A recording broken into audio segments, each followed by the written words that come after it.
오늘 저희들이 토론을 준비했던 것은 김건희 특검법이 국회 통과하면서 앞으로 정치가 김건희 특검법에 의해서 블랙홀 작용을 맞이하게 될 것이다 이렇게 생각하고 여러분들께 이것이 가지는 함의가 무엇인지 숨은 뜻이 무엇인지 전문가 패널을 통해서 하나하나 알려드리겠습니다. 관련 영상 보시면서 여러분들과 함께 토론 진행하겠습니다. 승용 배우자 김건희 도이치모터스 주가 조작 의혹 진상규명을 위한 특별검사 임명 등에 관한 법률안에 대한 수정안은 가결되었음을 선포합니다.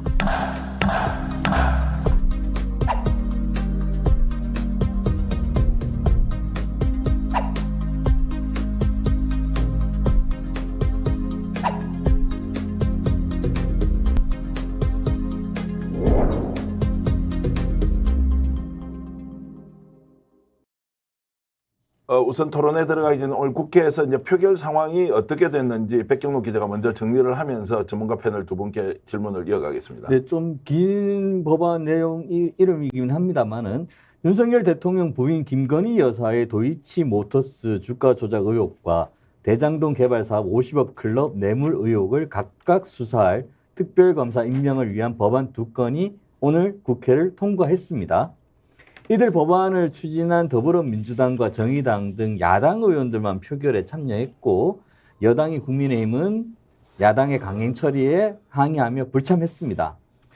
50억 클럽 뇌물 의혹은 특검은 181명 전원 참석으로 김건희 특검은 1명이 불참해서 180명 의원이 참석해 의결했습니다.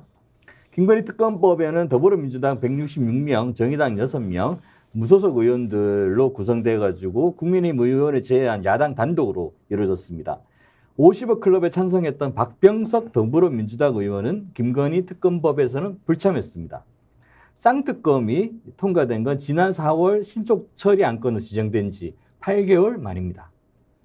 자, 이렇게 해서 이제 국회 통과가 예견됐고 오늘 이제 특검법이 통과됐습니다. 대통령실도 기다렸다는 듯이 적극적으로 이제 거부권을 행사하겠다 이렇게 발표했고요. 자, 정부에서 이제 절차를 밟아서 국회에서 절차를 밟아서 정부에 이제 이 특검법안을 보내면 이제 대통령실이 반응을 할 거고 일단 특이한 현상 없이 일단 통과가 됐습니다. 이건 다 예측한 부분이고 총평을 먼저 좀 해주시면 어떻습니까? 아니 좀 특이한 현상이 일단 통과가 되면은 대통령실은 반대하더라도 고민하는 척은 해왔는데 네. 즉각적으로 거부권 행사하겠다고 한 게 굉장히 특이한 현상이라서 이거는 원래 입법도 그렇고 이 정책도 그렇고 이제 정치가 협의해서 가는 건데 지금 현 정국은 협의의 여지가 없다. 그럼 강대강으로 대치하기 때문에 아마 당연히 이제 집권여당은 아마 검찰을 동원해서 다른 방식으로 이제 보복을 들어가겠죠. 검찰까지 동원할 수도 있다. 당연히 민주당은 이제 지금 방법은 하나밖에 없거든요.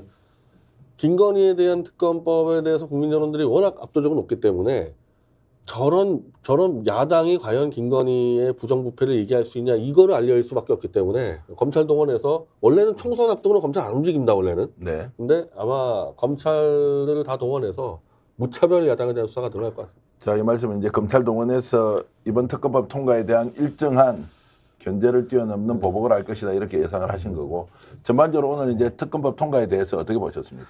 사실 그 대장동 50억 클럽 특검이나 김건희 특검은 법과 원칙에 따라 당연하게 진행돼야 될 안건이었다라는 생각을 합니다.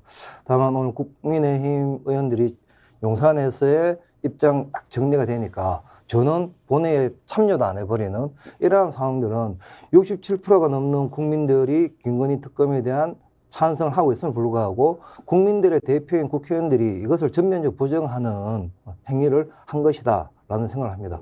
그리고 좀 전에 변 대표님 이야기하셨지만 지금 최근에 용산이나 정부나 국민의힘의 입장들을 보면 이 김건희 특검을 사고 민주당과의 전면적인 전쟁 선포에 준하는 대응을 할 것이다라는 것이 예상이 되어집니다.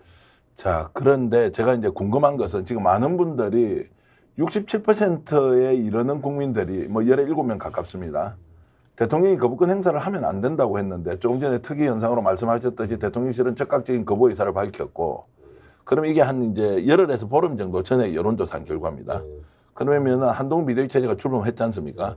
그러고 나서 혹시 여론의 변화 또는 동정론이 좀 인다거나 이렇게 해서 특검법이 통과돼야 된다는 혹시 여론이 좀 줄어들었을 수도 있습니까? 어떻게 보십니까, 변 대표? 근데 이게 지금 워낙 오랫동안 누적되고 묵은 문제여서 70%대까지 나온 것도 있어요. 특검 찬성 여론이. 그게 움직일 가능성이 없죠. 이게 갑자기 튀어나온 사건이 아니라 어떻게 보면 집권 전부터 문제된 게 한 2년째 끌고 왔으니까 도저히 검찰이 김건희와 소환 못하는 부분들이 다 드러나서 이건 특검 말고는 답이 없다. 이렇게 돼서 왔으니까 이거는 여론에 움직일 여지가 없어요. 그러니까 대통령실 입장에서도 이미 그건 각오하고 지금부터 일전을 준비하는, 그러니까 사실 이런 정치하면 절대 안 되는 건데 야당이 특검법 통과시켰다고 너희 검찰로 보복을 해?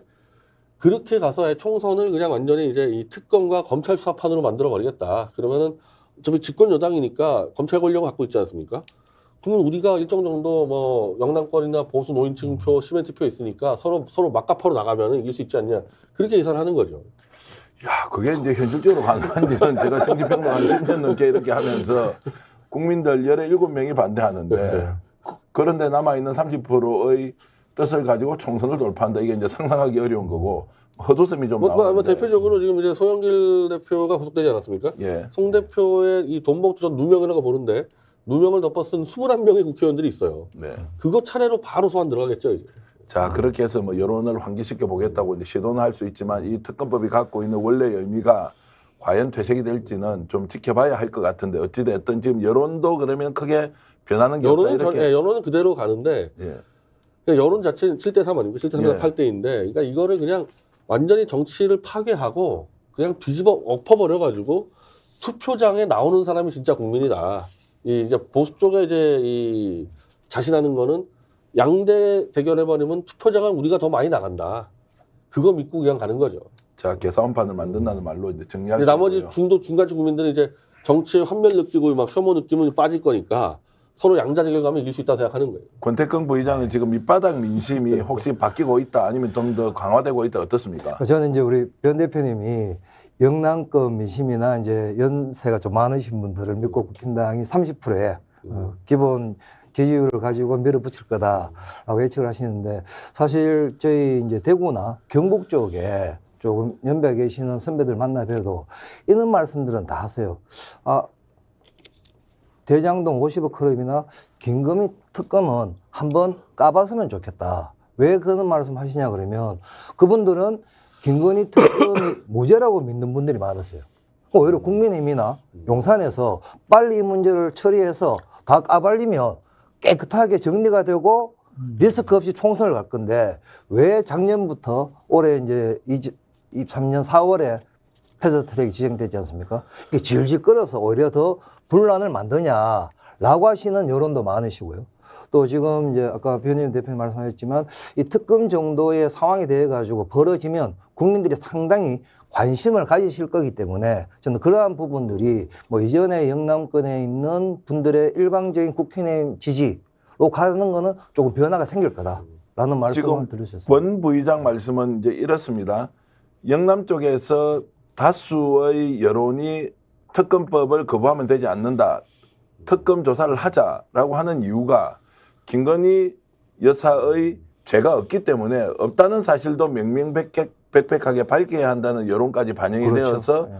특검에 대한 대통령의 거부권 행사는 반대한다는 의견 이제 이렇게 말씀을 주셨고요.